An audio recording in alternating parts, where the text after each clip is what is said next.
পরিকল্পিত করে চোরাগোপ্তা হানা সিআরপিএফ কি করবে? সিআরপিএফ তো প্রত্যেক গলিতে প্রত্যেক বাড়িতে পাহারা দিচ্ছে না। চিন্তার বিষয় তো বটে, বাংলায় আইন শৃঙ্খলা কত দূরে নেমে গেছিল এটা তার জ্বলন্ত প্রমাণ। যে নির্বাচন থাক আর না থাক, হারুক বা জিতুক, বাংলায় আইন শৃঙ্খলা ভেঙে পড়ার এটা একটা কুৎসিত চেহারা যে একজন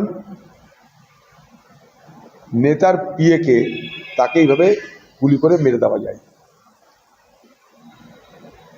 এটা সব থেকে বড় হচ্ছে যে পশ্চিমবঙ্গের আইন শৃঙ্খলার যে কি দুরবস্থা হয়েছিল, কত দূরে যে বাংলার আইন শৃঙ্খলা পরিস্থিতি নেমে গেছিল, কত ভয়ানক হয়ে গেছিল তার প্রমাণ।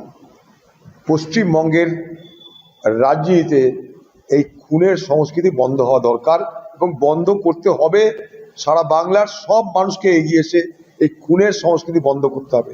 পার্টি যে যা করছে করুক, পার্টি যে জিতবে জিতুক, যে হারবে হারুক, কিন্তু এই খুন খারাপি হিংসা সন্ত্রাসের বাতাবরণ বাংলা থেকে দূর হোক, বাংলা সন্ত্রাস মুক্ত হোক, এটা আমরা সবাই চাইব। অন্য রাজ্যেও নির্বাচন হয়, কিন্তু নির্বাচনের পর হত্যার হয় না। সবকিছু কেন বাংলায়? নির্বাচন হলো, হত্যা শুরু হয়ে গেল কেন? সারা ভারতবর্ষে পশ্চিমবঙ্গ সম্পর্কে কি বার্তা যাচ্ছে?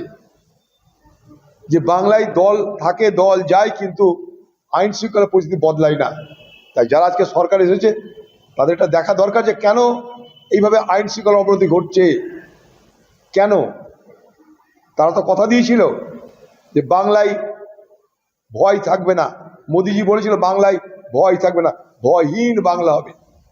ভয় আর ভরসা, ভরসা দেবো আমি, ভয় থাকবে না বলেছিল। কই? যারা সরকার এসছে তাদেরকে তার উত্তর আগামী দিনে দিতে হবে। তাদেরকে মানুষ ভরসা করেছে, তাদের দায়িত্ব এগুলো দেখার, উদ্ধার করার, জানার। আমি না তুমি সেটা বড় কথা নয়, অপরাধীকে আন্দাজে ঢিল না মেরে অপরাধী খুঁজে বার করা হোক, তারপর সে কোন দলের কি পরিকল্পনা সেটা পরের প্রশ্ন। কিন্তু আগে থেকে আমি বলে দিতে পারি না এ করেছে সে করেছে ও করেছে। আগে অপরাধীটাকে বার করা হোক। পশ্চিমবঙ্গে আইন শৃঙ্খলার এই দুরবস্থা কেন সেটাকে জানা হোক। বাংলার ইতিহাসে লেখা থাকবে একটা হিরো মুখ্যমন্ত্রী, সে গদি ছাড়ছে না, এটাই লেখা থাকবে। এর বেশি কি লেখা থাকবে? একটা জোকার, সে হেরে গিয়েও জায়গা ছাড়ছে না, এটাই লেখা থাকবে। বাংলার এত মুখ্যমন্ত্রী হয়েছে, সেই প্রফুল্ল ঘোষ থেকে আরম্ভ করে সীতাশঙ্কর রায়, পপুলেশন কত দেখেছি আমরা।